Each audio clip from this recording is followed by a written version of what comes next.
Hey, so I was recently helping a client find multi-unit properties. We were looking all across Northwest Indiana and finally settled on a great one that ended up being what I think is going to be a great long-term investment. So I learned a lot about this process along the way, and I want to share just a couple of like the big key nuggets that I learned. So the first one is location, which I think everyone knows that, but when we say location, what does it really mean around Northwest Indiana? So I will say, one, you ideally want to be in a good school district, right? So home renters are just as concerned about putting their kids in great schools as homeowners are. So try and find a good school district if you can. The other thing is you want to be close to 8094 or the toll road.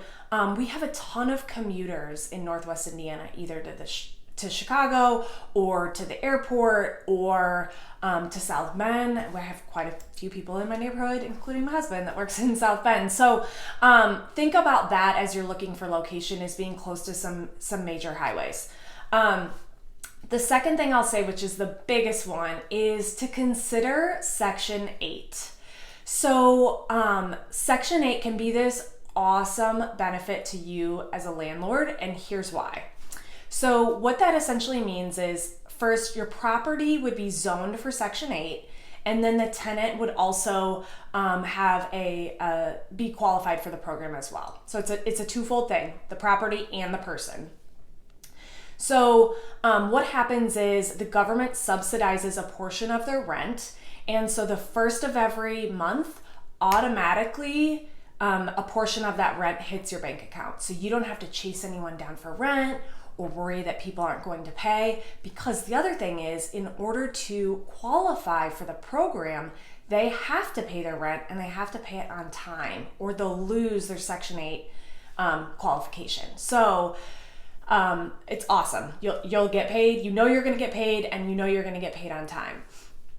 The other thing with that is that Section 8 tenants tend to be older or, in some instances disabled.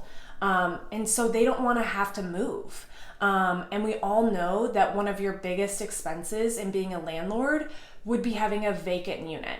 So you've got long-term renters that don't want to leave, and because they're long-term and that they consider this like their home. This isn't their house. This isn't an apartment. This is their home. So they're more likely to maintain the property and to take really great care of it. So Section 8 tenants can be some of the best ones that you have. The only caveat to Section 8, of course, like I said, is that your property has to be zoned for it. The tenant also has to be approved for it.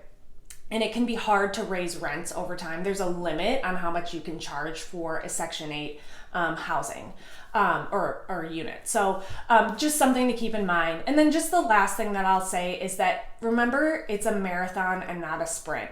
So you want to look at this as a long-term investment. This is not something that within a year or two you want to sell, unless the market goes bananas, which it could, in which case, if you're going to make, a ton of money in a year or two, then of course. But ideally, and I guess initially, you're going to want to look at this as a long-term investment. So keep that in mind, that the passive income is great, but you're also going to, want to hold on to it for a while in order to make that, in order for it to appreciate in the future. So it might be something where, in the beginning, your mortgage is a little bit high and maybe you're breaking even or just making a little bit, but in the future, as you pay that mortgage down, you'll be all set. So those are my tips today. Thank you so much.